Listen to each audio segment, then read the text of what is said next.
Good morning. Have you ever tried to give out a bag of sweets to children in a crowded room?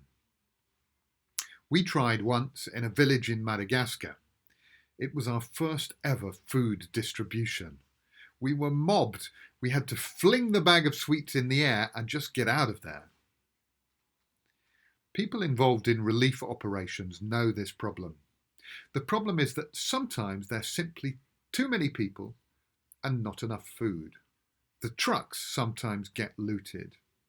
You see, to do a food distribution properly, you need to survey the needs, figure out how many people you can feed, how much each will get, and manage the recipients, maybe by pre registering them or handing out coupons. Jesus once got involved in a food distribution in a public place. But Jesus wasn't following the World Food Programme guidelines for a food distribution, so his disciples didn't think he was going to get very far.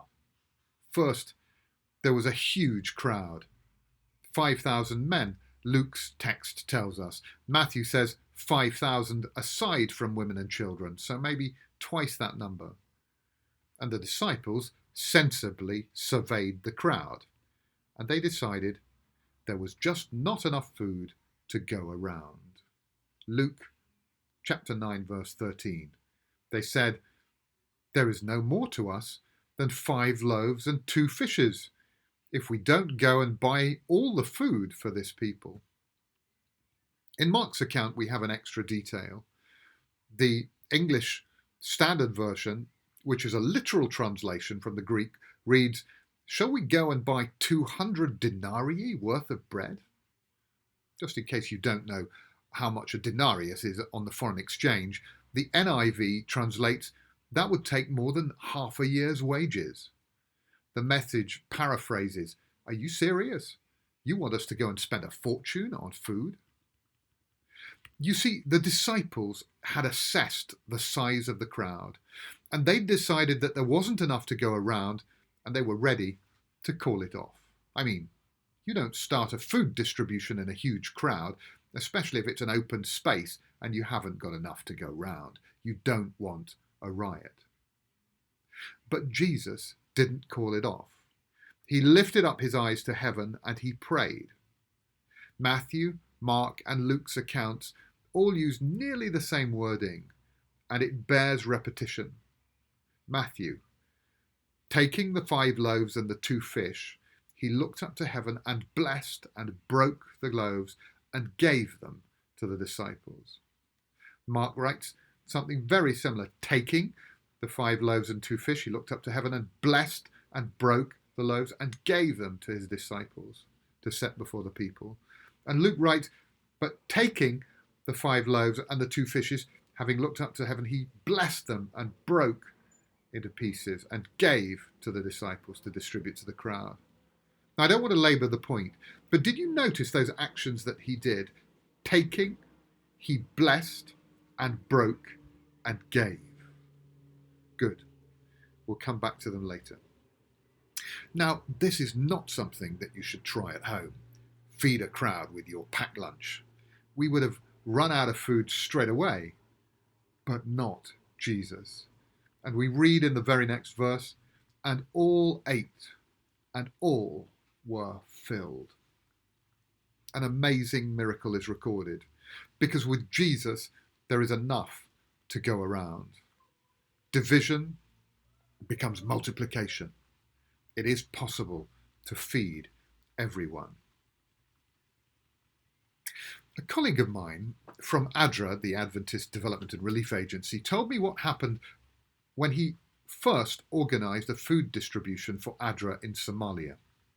It was conducted under an army escort under the supervision of an Italian army captain. There were so many people pressing around the truck that the captain gave the order to shoot in the air. But it did no good. The truck was looted. The captain was ashamed. That evening, my friend told me he prayed, and he happened to reread the story of the feeding of the 5,000 in Mark's account, and he noticed a detail he'd never seen before. It says that just before the food was handed out, Jesus said, to his disciples, "Tell them to sit in groups of 50. Well, the next time ADRA did a food distribution in Somalia, that's exactly what they did. They sat them down and invited them up, 50 at a time. Sometime later, my friend overheard a conversation between an NGO worker and a local official asking for advice on how to do a food distribution.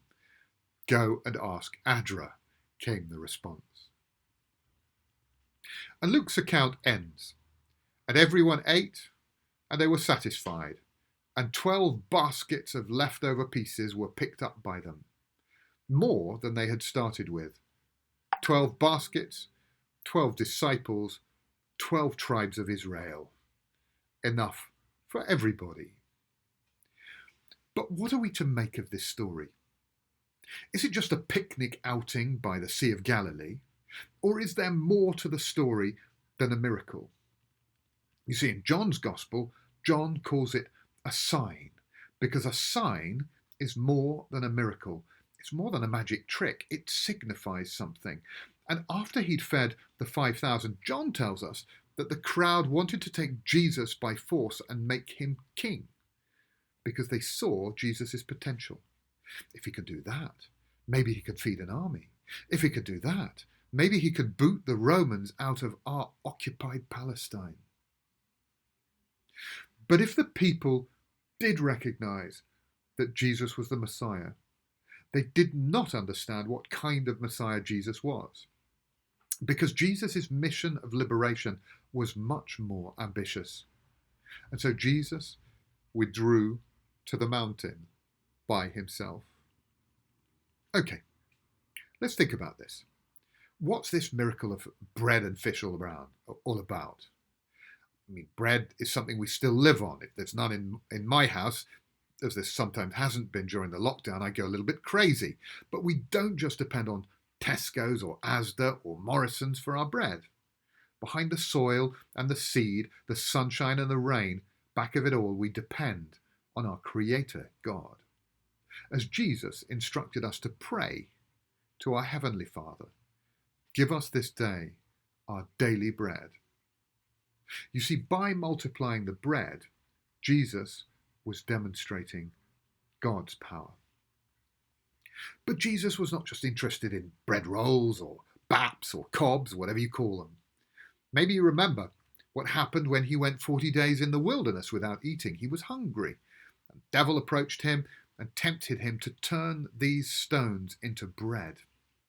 He could have done it, but he didn't. He rebuked the devil with these words. He said, "It is written, man shall not live by bread alone, but by every word that proceeds from the mouth of God." You see, with Jesus, we discover a different dimension to our lives. Just as bread is essential to sustain our bodies, so the Word of God awakens us spiritually and keeps us alive. That's why we keep reading the Bible. So could it be that the feeding of the 5,000 is more than a picnic by Lake Galilee? It's more than about merely handing out a few dozen salmon sandwiches, that there is a spiritual message. Well, in John's version of the story, the day after the miracle, the crowd was still looking for Jesus, and when they found him, they asked, "What sign are you going to give us then, so that we may see it and believe you? What work are you performing? Our ancestors ate the manna in the wilderness. As it is written, he gave them bread from heaven to eat." Now, you'd be forgiven for thinking they're not particularly bright. I mean, how much more of a sign do you need than feeding 5,000 people with 2 fish and 5 loaves? I mean, this was almost a reenactment of the feeding of the Israelites in the wilderness with manna. But that's not what Jesus is getting at. And he answers them, "Very truly, I tell you, it was not Moses who gave you the bread from heaven, but it is my Father who gives you the true bread from heaven. For the bread of God is that which comes down from heaven and gives life to the world." They said to him, "Sir, give us this bread always." And Jesus said to them, "I am the bread of life." Now, Jesus' "I am" statements always make my hair stand on end. I am the light of the world, he said. I am the door of the sheep. I am the good shepherd. I am the way, the truth, and the life. I am the resurrection and the life. I am the true vine. Before Abraham was, he said, I am. Jesus' I am statements, where Jesus identifies himself with God. But this is not the only place in the New Testament that Jesus compares himself to bread. At the Last Supper, we read in Matthew's account, while they were eating, Jesus took a loaf of bread, and after blessing it, he broke it, gave it to the disciples, and said, "Take, eat, this is my body." Then he took a cup, and after giving thanks, he gave it to them, saying, "Drink from it, all of you, for this is my blood of the covenant, which is poured out for many for the forgiveness of sins." Did you notice anything? I wonder whether you noticed anything. The exact same 4 actions which he used at the feeding of the 5,000 are described in the same order, with the same words, in the same way. Jesus took the bread. After blessing it, he broke it and gave it to the disciples. And it's exactly the same in the Greek original. So here's the punchline. This is what the miracle of the feeding of the 5,000 really means. Jesus is the bread of life. He is the one who gave his life that we might live. This is what we remember through communion, the Lord's Supper, the Eucharist, whatever you want to call it. It's not that taking communion itself gives life. It is that Jesus gives life as symbolized in the bread. But there's another detail in the feeding of the 5,000. I don't want you to miss this one. Jesus took, he blessed, he broke, he gave, and he gave it to the disciples to give out to the multitudes who were hungry for bread. The disciples, you see, have a role in handing out the bread. Jesus could multiply the bread and the fish, but he relied on the disciples to hand it out. I wonder this morning. The disciples were given the bread to give out. Well, what about us? Have we been hoarding the bread of life? Have we been passing it around in a circle when we should have been feeding multitudes? I learned a new statistic the other day. According to Talking Jesus, the fantastic new witnessing resource that our young people are studying. According to research, 2/3 of unchurched people in the UK already know a Christian. And many of those people say that they're willing to find out more about Jesus and even to have an experience with God. From a mission perspective, that's amazing.